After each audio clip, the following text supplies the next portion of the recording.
Jangan lupa untuk subscribe, share, dan nyalakan lonceng notifikasinya sebagai bentuk dukungan kamu. Do you see what I see?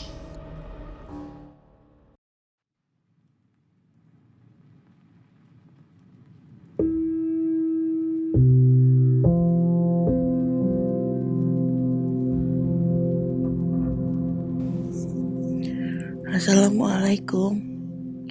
Halo, saya Faye. Kejadian ini terjadi sudah lama sekali. Bahkan sebenarnya saya sudah lupa cerita ini.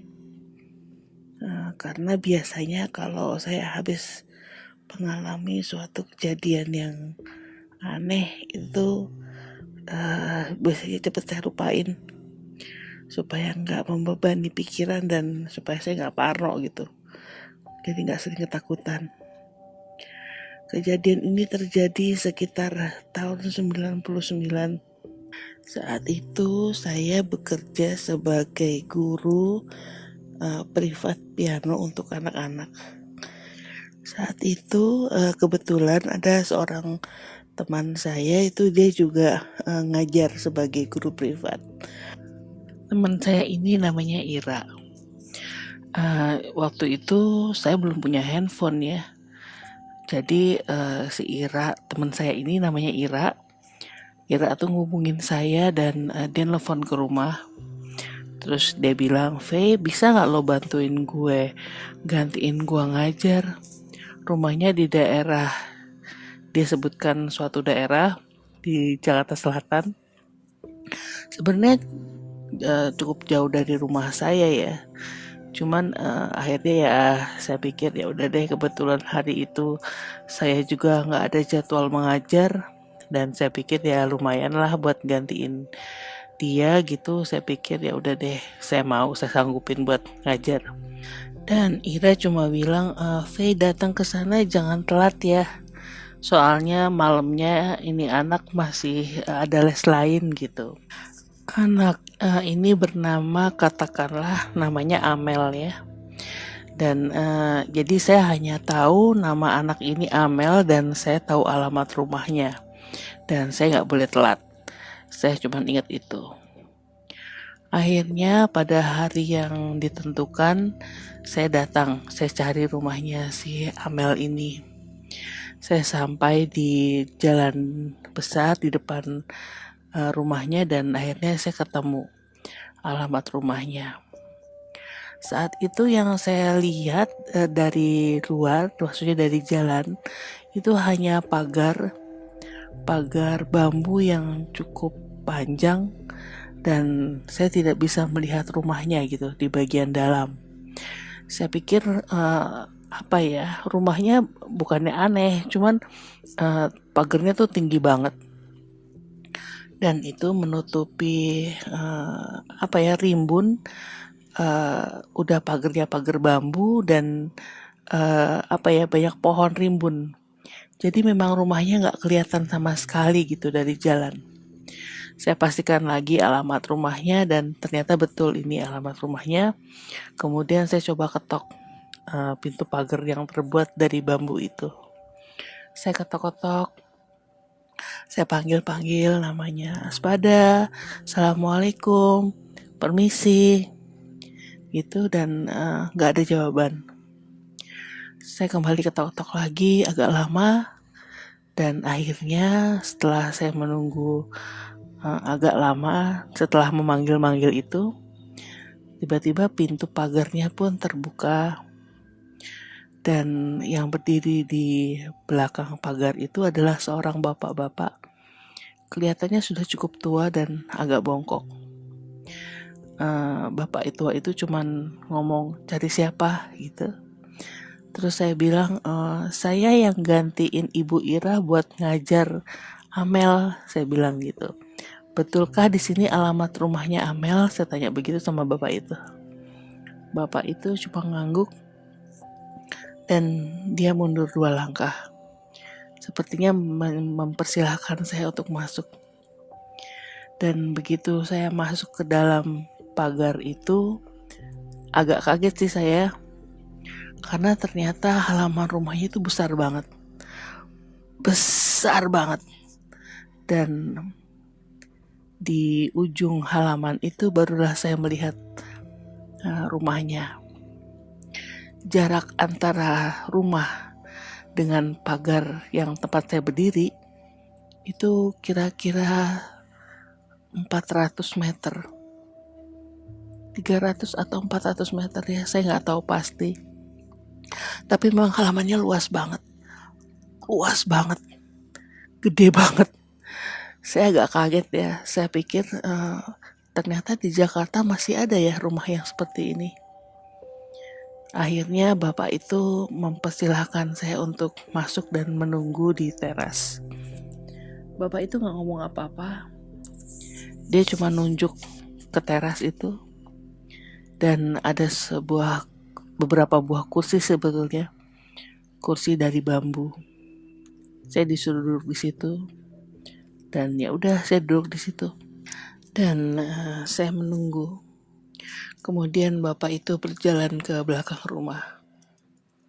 Saya duduk di situ. Saya kira saya cukup lama duduk di situ menunggu Amel keluar. Setelah beberapa lama saya duduk di situ, akhirnya pintu rumah itu terbuka. Dan di balik pintu itu berdiri seorang perempuan muda, kira-kira umur 15 atau 16 tahun. Rambutnya digerai, dan dia tersenyum agak kaku gitu sama saya. Terus dia ngedeketin saya, dan dia cuma bilang, "Mbak yang gantiin ngajar ya?" Dia ngomong begitu. Saya bilang, "Iya, nama saya Faye." Kemudian saya julurkan tangan saya. "Kamu Amel ya?" Saya bilang gitu. Perempuan itu cuma ngangguk dan akhirnya mengajak saya masuk ke dalam rumahnya. Saat masuk dalam rumahnya, jujur aja saya kembali kaget. Karena saya dapati rumahnya itu, rumahnya gede banget ternyata ya. Jadi halamannya besar dan rumahnya juga besar banget. Lantai rumahnya terbuat dari parket kayu, dan di tengah ruangan itu ada sebuah grand piano besar. Takjub dong saya, karena saya biasanya tuh ngajar nggak pernah pakai piano sebagus itu. Saya biasanya ngajar dengan piano biasa, bukan dengan grand piano sebesar itu dan semegah itu. Posisinya grand piano itu ada di tengah dan sudah terbuka. Kemudian Amel mengajak saya untuk duduk di depan piano itu. Kemudian saya bilang sama Amel, "Coba deh kamu mainin satu lagu yang kamu bisa, Mel, saya pengen dengar," gitu. Tapi setelah Amel duduk di depan piano itu, kemudian dan tangannya dia letakkan di atas tuts piano, dia hanya diam. Benar-benar dia hanya diam. Tidak bergerak, tidak berkedip, dan tidak bereaksi apa-apa. Jujur aja saya kaget ya, dan suasananya jadi agak awkward gitu, agak canggung. Saya panggil-panggil namanya, "Mel, kenapa Mel? Mel? Amel?" Dia tetap diam. Saya coba pegang tangannya, dan ternyata tangannya dingin.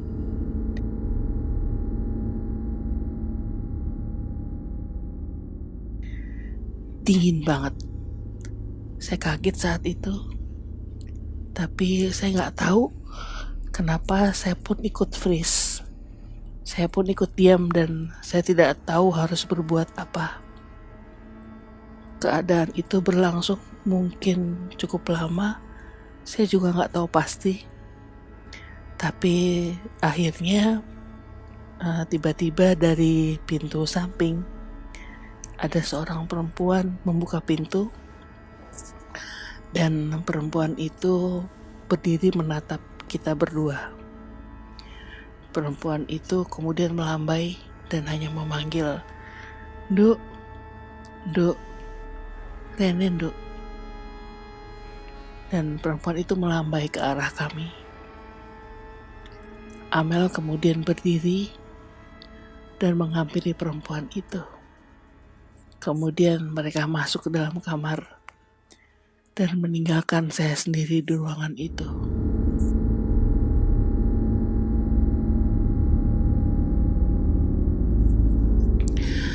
Berada sendirian di dalam ruangan itu membuat saya jadi takut.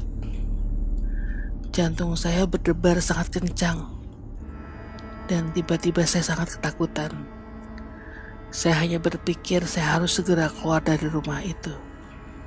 Bagaimanapun caranya saya harus segera keluar dari rumah itu. Akhirnya saya berdiri dan bergegas keluar dari rumah itu. Saya ingat saya berlari menuju pintu dan saya pun berlari menuju pintu pagar tanpa menoleh sedikit pun ke belakang.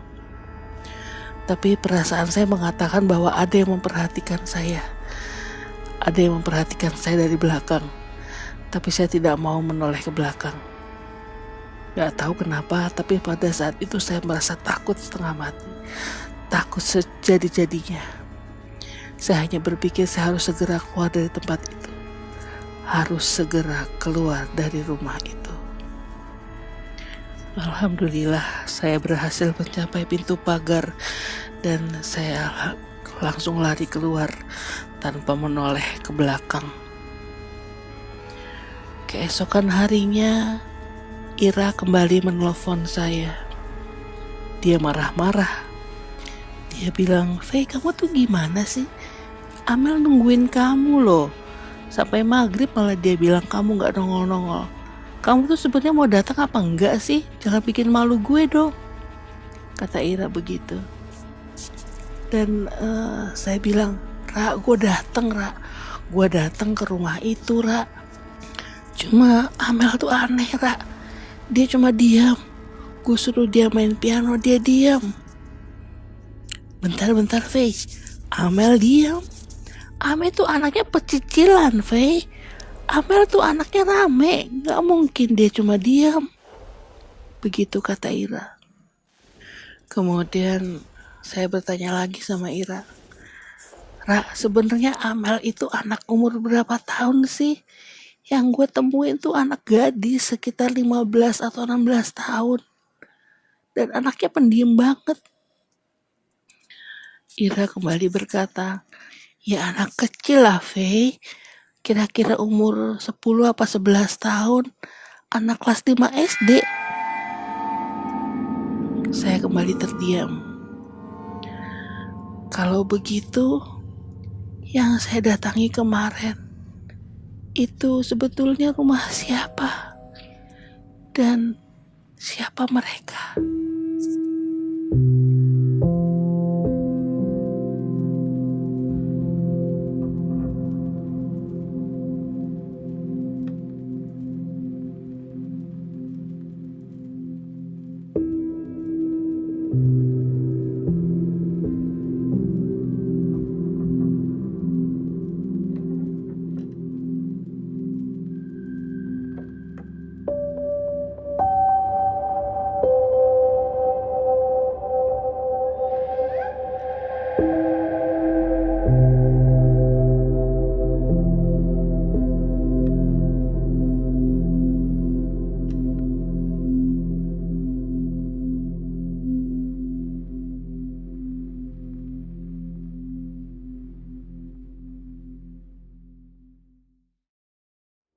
Kamu juga punya pengalaman horor?